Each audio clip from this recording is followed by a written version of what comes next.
1 மணி நேரம் இல்ல 5 மணி நேரம் பேசக்கூடிய வல்லமை படைத்தவர். ஏன்னா நேரம் முருகேசன் சார் அவர் தான் வந்து தம்பி குமாரை அறிமுகப்படுத்தினாரு. குமார் இவர் பார்க்கறது ரொம்ப எளிமையா இருப்பாரு. தெற்கு மாவட்ட செயலர் குமார் மிகவும் சிறப்பான ஒரு மனிதர். அவர் போனார்னா அவர் பின்னாடி ஒரு 50 பேர் வருவாங்க. எங்க அக்கா தமிழ்ச்செல்வி அப்படிதான் அடிக்கடிக்கு ஒரே பிரச்சனை பண்ண. எங்க பார்த்தாலும் ஒரு தடவை பஸ்ல போயிட்டு இருக்கும்போது யாரோ சட்டிவிட்டாங்க. ஏன்னா ஒரு கர்ப்பிணி பெண்ணுக்கு பஸ்ல நின்றுட்டு இருக்காங்க. ஒரு இளைஞர் வந்து இடம் கொடுக்காம போன்ல யார்கிட்ட பேசிட்டு இருக்காங்க. 2-3 முறை சொல்லி பார்த்துருக்காங்க. கேட்கல பாலா எடா உகார அந்த மாதிரி ஒரு மிக சிறந்த பெண்மணி அவங்க. ஆணுக்கு நிகர் பெண் சமம் அப்படின்றத விட ஆணும் பெண்ணும் சமம் அப்படின்னு ஒருத்தர் நிரூபிச்சிருக்காங்க. எப்படின்னா அவங்க பேசும்போது சொல்லுவாங்கன்னு நினைச்சேன். திருவள்ளூர் மாவட்டத்துல ஒரு கம்பெனியில ஒருத்தர் மின்சாரம் தாக்கி ஒருத்தர் இறந்து போயிட்டாரு. அவருடைய குடும்பத்திற்காக நிவாரணம் கேட்டு அவங்க கடிதம் அனுப்பிச்சாங்க. கவனிக்கல. உடனே என்ன பண்ண ஒரு 50 பேர் கூட்டிட்டு போயிட்டு வழக்கறிஞர் கிருத்திகா அவர்கள் அந்த கம்பெனி முன்னாடி போய் போராட்டம் பண்ணாங்க. போராட்டம் பண்ண அந்த கம்பெனி ஓனரை உள்ள கூப்பிட்டு, ஏமா நீ அந்த வீட்டுக்காக போராடுற, உனக்கு என்ன சொல்லு, காசு கொடுத்துட்றோம், நீ போயிடு, அதை விட்டு நாங்கள் பார்த்துக்கிறோம். முட்டா போயில, நான் எங்கள் அப்பா நல்லா சம்பாதிச்சு வச்சிருக்காங்க, நல்லா இருக்கேன், எனக்கு தேவையில்லை, என்னை நம்பி வந்து இந்த மக்களுக்கு ஏதாவது காசு கொடு, இல்லை என்றால் இது நாடு தழுவிய போராட்டமாக மாறும்னு சொன்னாங்க. உடனே அவங்க என்ன பண்ணாங்க, அந்த கம்பெனி 5 லட்சம் ரூபாய் அந்த குடும்பத்திற்கு நிவாரணத்தை பெற்றுத்தந்த பெருமை நம்ம அவசியம். இன்று வரை பட்டாகிராமத்துல நம்ம ஸ்ரீலர் பட்டாகிராமம் தண்ணி தேய்த்து எனக்கு போட்டு அனுப்புவார். இந்த மழை காலத்துல இதெல்லாம் சார் பண்றது, நகராட்சிக்கு போங்க, நகராட்சிக்கு போக தெரியல சார். உடனே ராஜசேகர் போவார், நான் ஆரம்பிச்ச தொழிலாளருடைய மாநில செயலாளர், அவர் கூட சொல்லுவார், இருவரும் சென்று அந்த பட்டாகிராம் பகுதியை சிறப்பாகவும் செம்மையாக படித்த பெருமை மக்கள் சட்ட உரிமைகள் கழகத்தை சாரும் அதற்கு அத்தியாயத்தவர்கள் பண்ணுறாங்க. இது போன்று மேடையில் இருக்கின்ற எத்தனையோ பேருக்கு எல்லாருடைய வரலாறு என்னால் சொல்ல முடியும், முன்னாடி இருக்கிற எல்லாரும் வரலாறு சொல்ல முடியும். காலத்தின் நேரம் கருதி இது நம்முடைய இயக்கம் மக்களுக்கான இயக்கம்.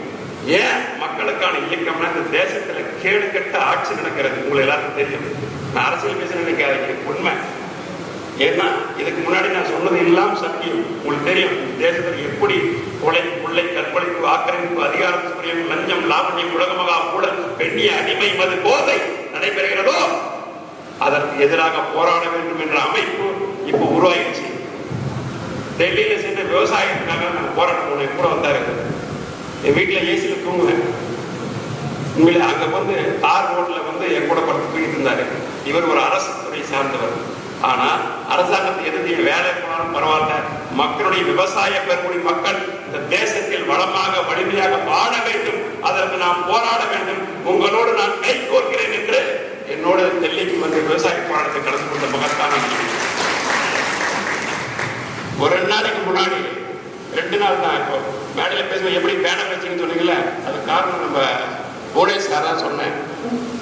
நகராட்சிக்கு போனோம், பேனர் வைக்கிறோம், பர்மிஷன் வேணும். நானும் வெங்கடேசன் புவனேஸ்வர் போனோம்.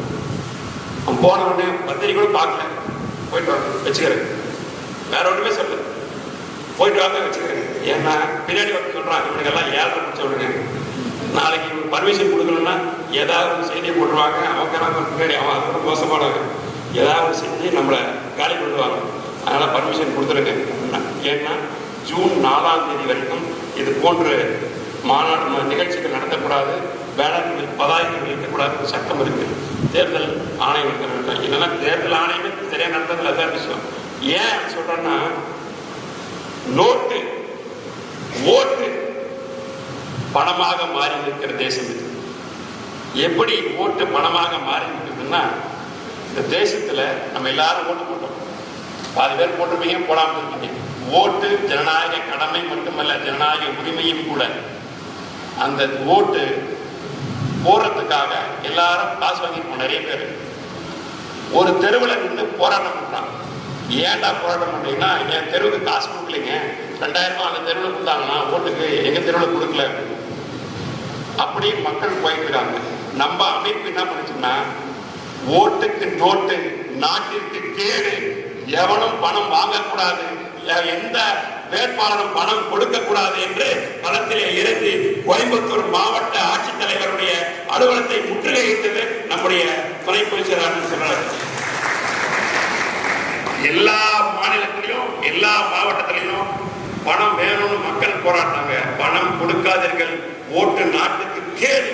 பணம் வாங்கி கொண்டு ஓட்டு எவன் போடுகிறானோ அவன் கேடு கட்ட அயோக்கியன். அந்த அயோக்கிய தனத்தை நாம் யாரும் செய்யக்கூடாது.